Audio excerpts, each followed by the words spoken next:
Start your business for the freedom of time. Now you're tired of the hustle and grind. There's gotta be a better way. It's time to listen to Chill and Prosper. Welcome to Chill and Prosper.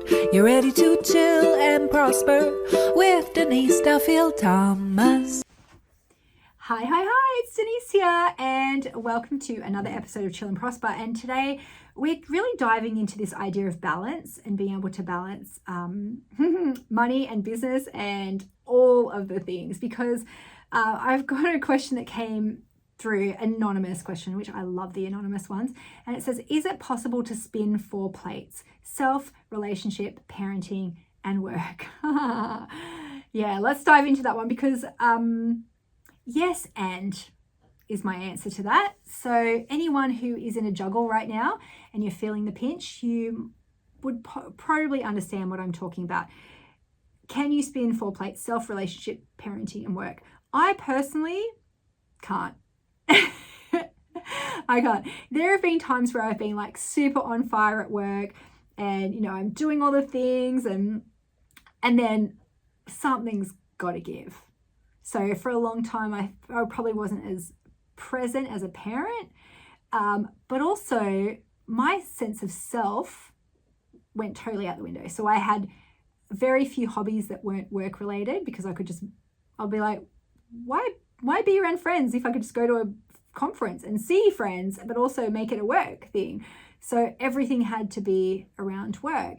And relationship, well, we worked together in the business. So that kind of felt like it took precedent for us, right? So then what I did was I shifted a lot of things in the business so I could have more personal time. And then I feel like I've kind of gone a little bit, not too far, that sounds a bit bad, but for me, I'm like, oh, I'm doing ballet all the time. I'm doing cross stitch. I'm like, how am I going to fit all my business stuff in there? So I'm still trying to find that balance myself of like, what does it look like to have all of those things have equal importance? I don't know if that is ever possible. I also think too, it depends with parenting on what stage of parenting you are in. So I'm at a stage where my kids they're like 6, almost 7, almost 8, and 11. And they do still need us because they're not at the age where you can trust them, like, go to the toilet by yourself. Did you wash your hands? Eat that freaking vegetable. Oh my God, I can hear already people of teenagers going, Denise, that does not change. So I feel like they need more like work than when they were babies, when we could just be like, hi, here's a boob. Let me work while you have my boob. And it's just more exhausting stuff for me now. So it is just a phase though. And I'm like, there'll be phases in the future where I can maybe do a bit more work again. There will also be phases, I just had a little notification come up. There will be phases within the year that have different focuses as well. And that's okay too. I would say that something that I have to work on a little bit more is my relationship, because Mark and I have worked together for such a long time. It hasn't necessarily been the best for our relationship. It doesn't feel like a massive priority at the moment, but it kind of really should be. Sorry again, Mark, he reads the transcripts. So is it possible to spin all 4 plates? Anonymous? I don't know. What I do know is you should really always look at your business for one, to be like, is this serving me at the moment? Is this helping me? Is this the right business vehicle for me? And I ask these questions myself all the time. And recently I had our quarterly planning session, and my coach was like, just checking in, does that business model still work for you for the way you run Money Bootcamp? And I was like, checking in, I went, yeah, it still does. It still does for now. I don't know if it's the model forever for me, but yes. And I think that's a good question to ask yourself. Does my business model work for me right now? What help do I need in parenting right now? There's been times in my parenting journey where I had a full-time nanny and then a part-time nanny. I had a full-time housekeeper. And when she moved away last year, I was like, I'm in a different phase now. I don't have any kids at home. Do I need that level of support right now? And because I'm not working as much, I don't need that level of support right now. Will that change? Maybe, but that's a good thing as well. What do I need in this phase of parenting? Like, some people don't have kids, but they might have responsibilities with like parents that they have to look after. What support do you need there? And I've had friends who have had to make decisions and say, is it time to put my parents into a home? Like, this is the stage of life some of us are at now. You know, do I have to get home help for my parents to help them with cooking? Is it time for like one of us kids, you know, to have them come live with us? All of those questions always should be in service of like, how can I thrive and survive and put my oxygen mask on first? You know, and same with like relationship. What do we need right now as a couple?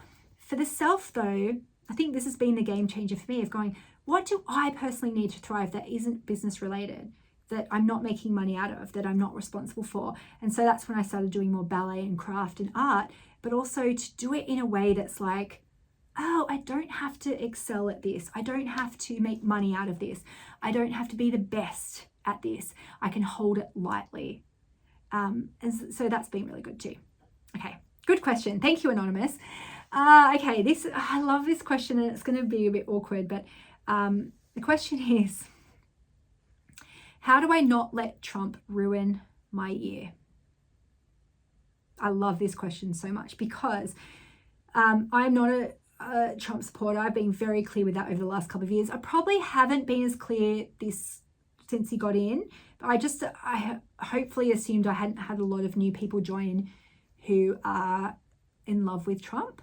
The first term, I was very, very upset all the time, just about everything that he did. It reminded me of abusive partners my mum's had. The way he talks triggers a lot of things like that. I had a lot of therapy around all the things he brought up. I had dreams about him where he was like my stepdad. It was awful. And also, even though his actions don't directly impact me, they do indirectly, because one, if you're a person who hates to see injustice in the world, it is going to be a massive struggle to watch all of the things that are happening in Trump's second term, where he is stripping rights from people. He is just actively being a megalomaniac. And look, if you don't, it's just easier to unfollow me, honestly, if you're someone who thinks he's amazing. This is advice for people who feel similarly to me. Like any narcissist, he has to be, there was a quote from someone, don't know if it was about Trump, and it was like, he has to be the bride at every wedding, the corpse at every funeral. And if you have a narcissist in your life and in your family, you know that they take up all the oxygen. They want you to be thinking about them all the time. They want to wreck everything. And so for this term of like the Trump term, I'm like really trying to figure out, how can I not let his actions completely derail my happiness and life, even though it's indirectly, and my mental health? And also, how do I help people who need to be helped and still acknowledge what's going on? It's such a really tricky balance for entrepreneurs, because so many of us went into our business, we just want to help people, we might want to make the world a better place, and then suddenly every day we have to make these disclaimers. Oh, like, look at all the stuff that's going on in the world. Is it okay if I like talk to you about my art? And it's like, it's so gross that we are living in a time where we haven't figured out how to take care of everyone, like work harmoniously with our planet, work harmoniously within countries, thrive as a species. It's so bad.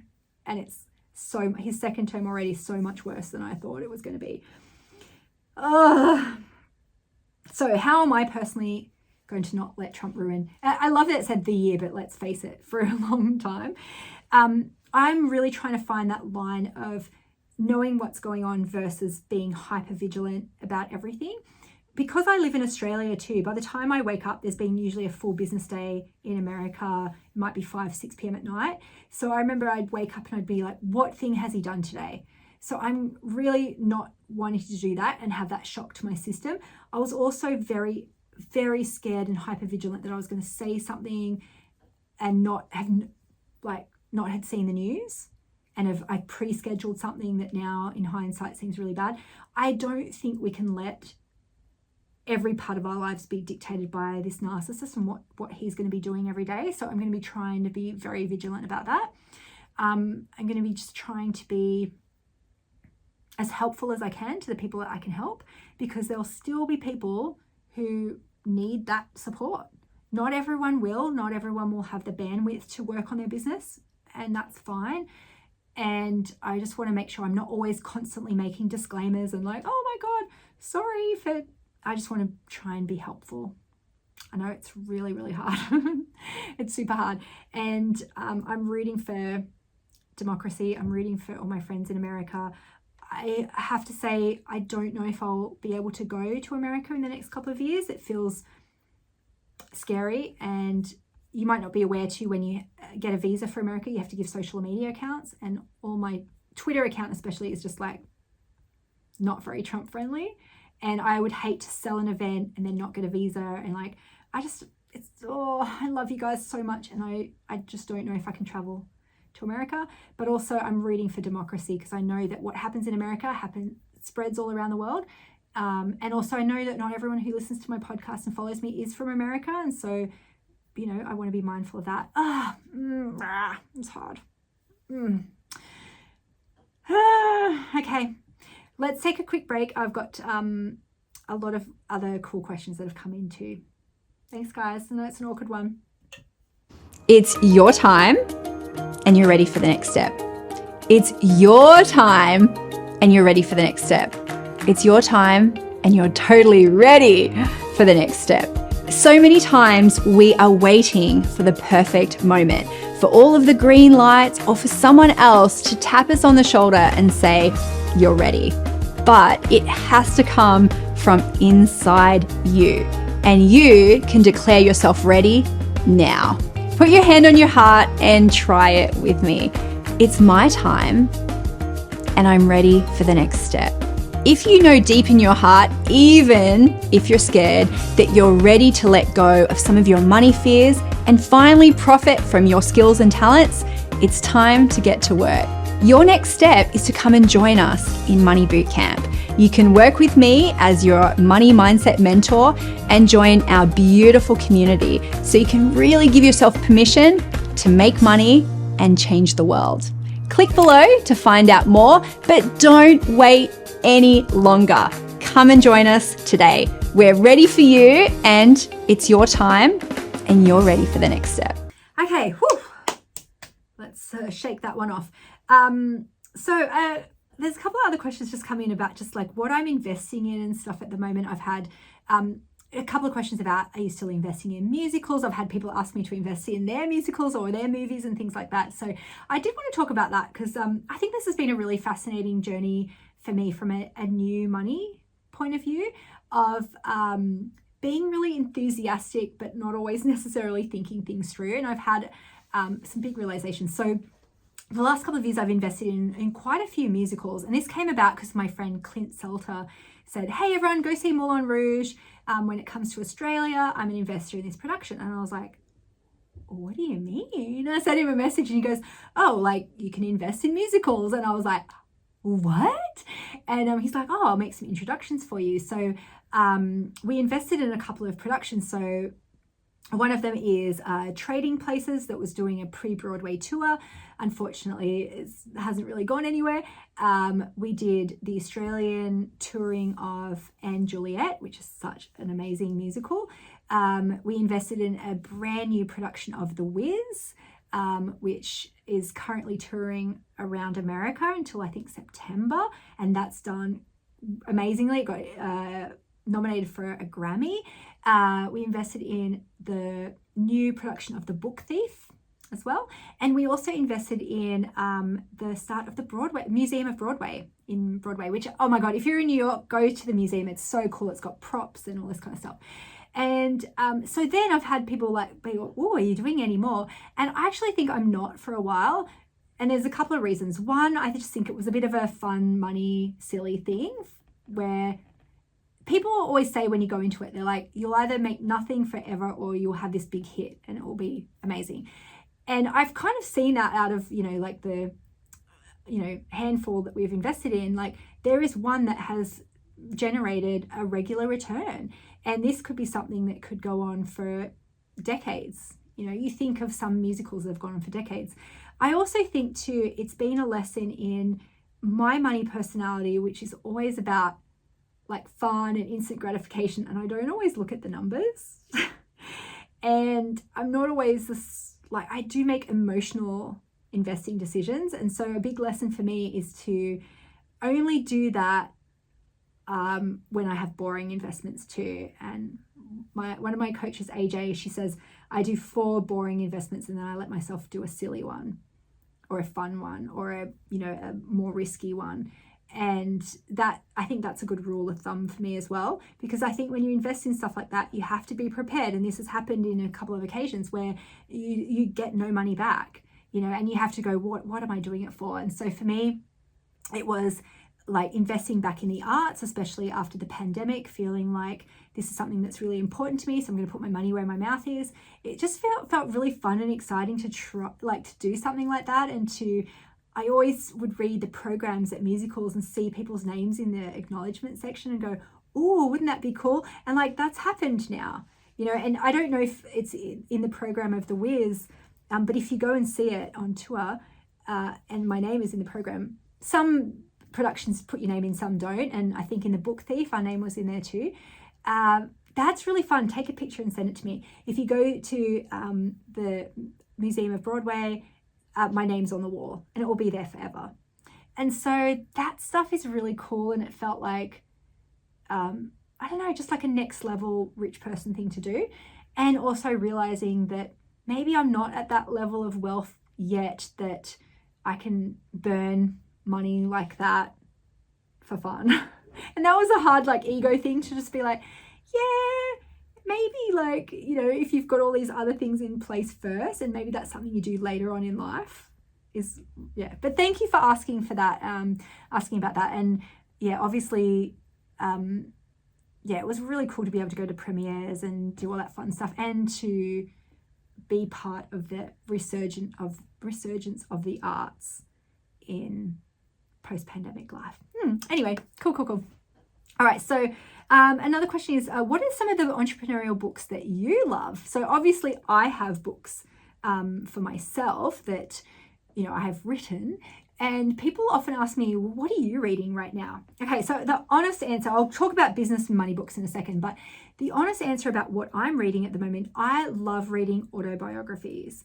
It's my favorite genre, hands down, because one, I feel like I burnt out a little bit on business and money books, not because I knew it all, but I was just didn't want to be in the place where I was just always just growing and personal developmenting. Also, when I write books, I find it hard to read a book in the same genre because I feel like I don't want to accidentally copy them. So there's been some money books that I haven't read, not from a place of ego, but just from a place of like, I just want them to have their lane and I don't want to be influenced for my next book. So there's that. But I love Hollywood and movies. I always have. And I just get so many little juicy nuggets from reading these books from creative people. And sometimes the creativity like jumps off the page and I really feel it from their words. And also I love and I live for those juicy money lessons, and so it's an autobiography. It's usually just about someone's life. It's not like a, personal development story. But they'll say things and I'll just go, oh my God, I can see what their money personality is. Okay, so I read Elton John's book, his most recent, I don't know if he's done more, called Me, I think it's called. And he talks about how he spent so much money on his shopping addiction and flowers and things like that. And then when he had kids and when he dealt with his addictive personality, he said, I still spend that money because I work hard and why shouldn't I have the nice things? But I feel like he's had some ahas around the hole that he was trying to fill with that. So that was fascinating stuff. I read Rebel Wilson's book recently, and I realized that she grew up we had very, very similar upbringings in some respects and completely opposite in other ones. Her grandmother lived right around the corner from me, so she spent a lot of time in my hometown. And it was almost like seeing her parallel life where she came from a not well-off family, but she got sent to a private school. And it was really fascinating because it was a fork in the road moment for me too, where I could have gone to a private school. And it was fascinating seeing where that led her. But also the way she talked about money in her book was fascinating too, about how she negotiated her own contracts and she really worked on her own deals, and she's always created her own stuff. And she's encouraged other people, like on the Pitch Perfect movies, to negotiate together and to do those things. And I found that so fascinating, and it really gave me a bit more courage, I think, to think about things in that way. So I loved that. Keenan Jackson, who is Keenan Thompson, not Jackson. That's someone I went to school with, Keenan Jackson. Hi, Keenan. No, Keenan Thompson from SNL. I just knew him from SNL. I didn't, grow up with him with some of the movies that he was in as a kid, like Mighty Ducks. But, oh my God, he went bankrupt in his 20s. He made a ton of money really early on. He spent it all. He went bankrupt, and he had to spend most of his 30s, not being able to, really spend money. Oh, fascinating stuff, and so honest about the lessons and why. I love those things. You can see if someone's, an accumulator, a ruler, an alchemist. You can see their money personalities in their words. So that's what I'm reading, honestly, most of the time. But here are some other money books that I've really loved over the years. So number one, Nice Girls Don't Get Rich.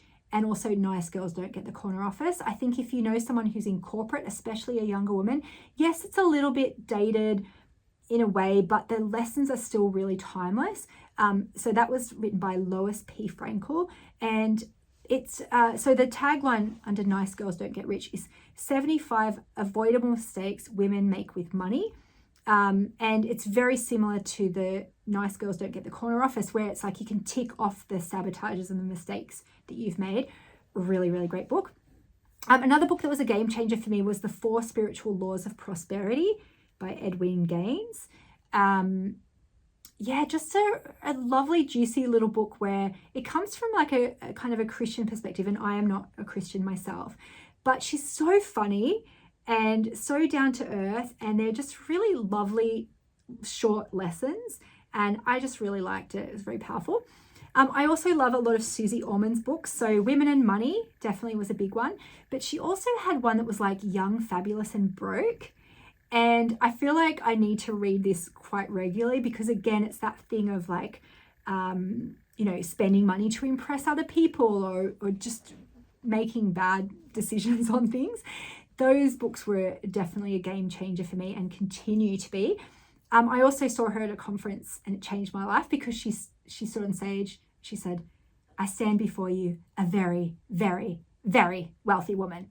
And I was like, "Oh, you're allowed to say that?" Oh, it changed my life. So I loved it. One of my mentors, Sandy Forster, she's got a book called How to Be Wildly Wealthy Fast. That's a great book from a manifesting point of view. Sandy is also very down to earth. She's very funny, and she's just lovely and positive, and one of my first mentors. She's lovely, and she has that kind of welfare to millionaire story that I find is really inspiring. And then another couple of books too, like The Millionaire Next Door, and that's I want to say Thomas Stanley. Let me just have a look real quick because he's got a couple that have been really good.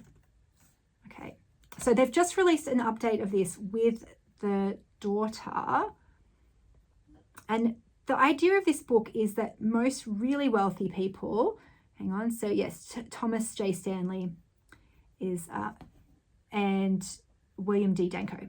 But the idea of this is that real wealth is like normal. It's not necessarily flashy. It's not on credit cards. It's like normal, stable, down to earth wealth. And then he has one called The Millionaire Woman Next Door too, and it's a really, really great one. But there's another book that he has, and it's called Stop Acting Rich and Start Living Like a Real Millionaire. I feel like I do need to read this every couple of years because I do go out of balance and I go, "Ooh, what about this? What about this?" And I am not necessarily thinking long term.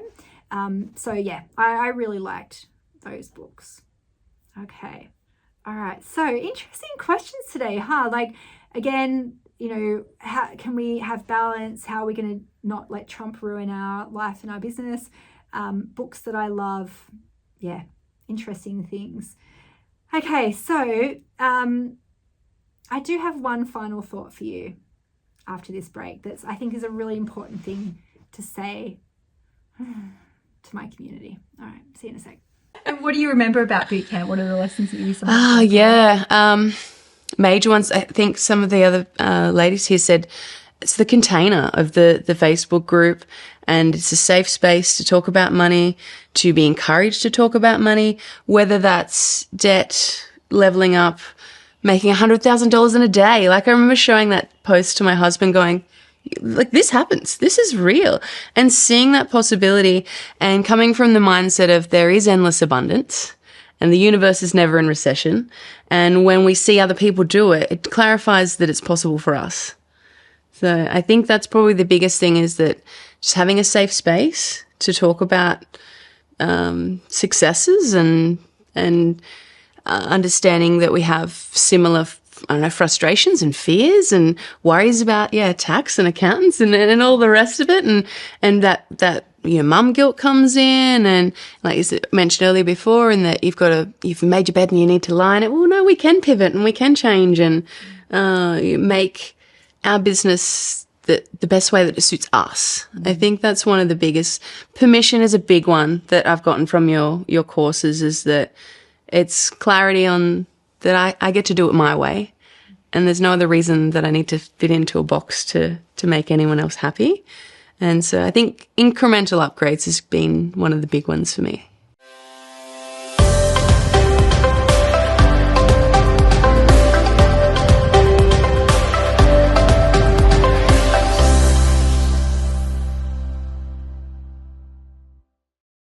Okay, so I think it is important for our community to understand. So no, I'm not a Trump supporter, and it's like so distressing, everything that's happening. I know sometimes people are worried about saying things like that and turning people off. I feel like, again, in the first term, I was pretty clear on that. Please, if this is you, do not send me a DM and say, no, he's a light worker. Please do not. I'm not here for it. And also, there's a lot of people going, this is the work that we've been incarnated to do. And I know that can trigger a lot of people like me, and maybe you too, where we think, I have to solve everything. I have to fix this. I have to find a way, if I'm just like positive enough, maybe I can manifest this away. Or how do I solve every problem of the world that this is going to create? And I know that's probably what got me in his first term. I felt so overwhelmed about how I could help and how I could fix things. And that was a lot of my trauma growing up, for sure. And I feel like it's not as much here, but for this second term, so I feel like I'd be a little bit stronger with it. But I just want to say that to you as well, is that if you've got people saying, this is the work we're here for and we've got to do all this stuff, it's okay to find a couple of areas that you work on and to not feel like you have to solve every problem of everyone's life, because there will be turbulent times ahead, for sure, and there will be other turbulent times coming in our life, and we have to pace ourselves, and we have to understand that if we burn out, we're not of any use to anyone either. So please take care of yourself. I'm not going to talk about Trump a lot in my podcast and on my social media, because I don't want to. I don't think it's useful or helpful. I'm here to, support other people who are doing that kind of stuff, for sure. And yeah, I just want us to, I don't even know what my final thoughts on this. It's like, we have to take care of ourselves, each other, do what we can with what we've got. Yeah, it's tricky times. If you've got resources that you want me to share, please do that. I'm happy to share things. Yeah, we can get through this. I know we can. And I think if nothing else, one day he won't be here. That's a good thing to think about. One day we'll watch an Oscar-winning movie about how this all played out, and they're all the bad people are in jail and there's good people in charge. That's how I'm trying to think about it. On that note, yay! I'll see you next week on another episode of Chill and Prosper. Let's take care of ourselves and each other. It's our time. We're ready for the next step. Start your business for the freedom of time. Now you're tired of the hustle and grind. There's gotta be a better way. It's time to listen to Chill and Prosper.